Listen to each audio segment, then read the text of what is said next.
afternoon. I'm Oliver. Okay, so right now we're going to do an interview on immigration, focusing on Latinos.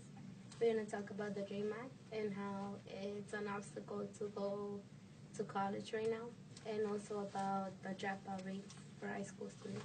So what can you tell us about Latinos and the obstacles they face? Well, yet again, since getting into college is very competitive, so since they're Latino, they have like that extra pressure on them because as Latino, So there's a they're getting research down done on in it. Napo on education and relearning in New York City, and the research was done by Scotch Foundation for Public Education and NYC Public Schools. Education, it says that education and the dropout rates are determined where the children live. So what do you have to say? I agree because yet again, public schools, if they're in a bad neighborhood, they're not going to get the best resources at other schools that are in good neighborhoods. And then we have charter schools that they give everybody good resources, but you have to pay to get into charter schools. And minorities don't have, they're not good in economic standards to go to charter school. So there's another research done by the Community Service Society, and they did a study on young adults in NYC between the ages of 16 to 24, and they were Hispanic, and it says that they were dominant. The Hispanic neighborhood was dominant, but it was also the Hispanics were also the ones who were dropping out. Do you think that's true or not true? I agree with that too, because yet again, where I'm from is a Hispanic dominant neighborhood. But most of my friends at the high school, they didn't continue college. They, got a job, stayed like that. They didn't try to further their education. So, going back to the community service studies, there's also another study in the U.S. Census of Population and Housing that 66% of Hispanics and Black come from low-income families. And according to the Becoming an American, Becoming a New Yorker, it says that the group of people that will have a higher chance of graduating from high school is the native whites, Jewish, Russians, and Chinese. And the ones who are going to be not graduating and dropping out are mostly Hispanics. Do you think that there is a way to break the cycle? Yeah, I think our Latino community need to wake up and see and take advantage of all these resources like financial aid, get into college, actually try to graduate and not just stop at high school. Yeah, so there was also another research done from the National Education Association. They did a report called The Crisis in Education of Latino Students, which states that Latinos are the largest and most rapidly growing minority group in the country, but academically they're the dangerous falling behind.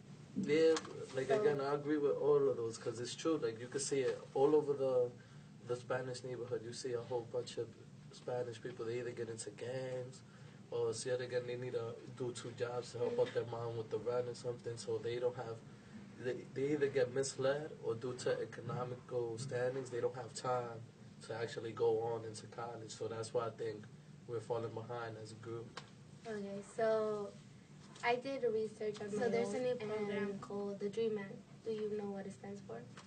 I heard of it, but I don't know what it stands for. So it stands for Development, Relief, and Education for Aliens Minor Act. So basically the act works in where an immigrant is brought to this country when it was a child, and it goes through the education here.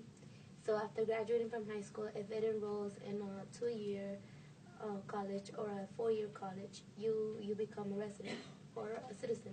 And also if you go into the military, so I think that's one of the possible ways that we could fight back from the Hispanics being dropped out and not having the income, because if you're an immigrant and you're a Latino, you don't qualify for federal aid or grants, or some loans you can't even qualify.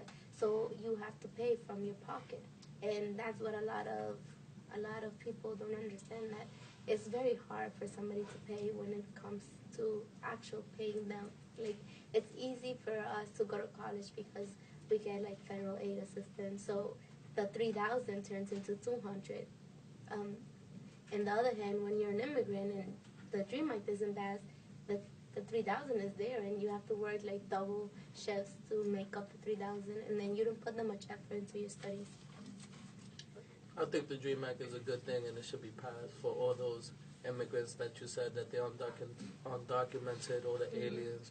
So like that, they get to school, get educated, because at the end of the day, they came here to better themselves. So it's like, I think America should give them that chance. Zulema, thank you very much for having me over and informing me about all these important things that are attacking our Latino community in New York City.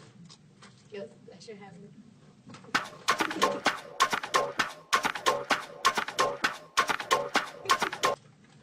Let's not pause the video no more. Like, I'm going to just edit all of this out. Because Alright.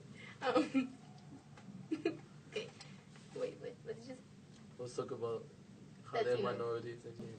Okay, It was there. yeah. Sorry, Okay, so anyway.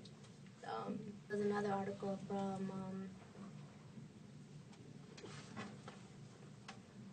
I forgot the name of what was the other newspaper that you had to use? The Al Jazeera? Yeah.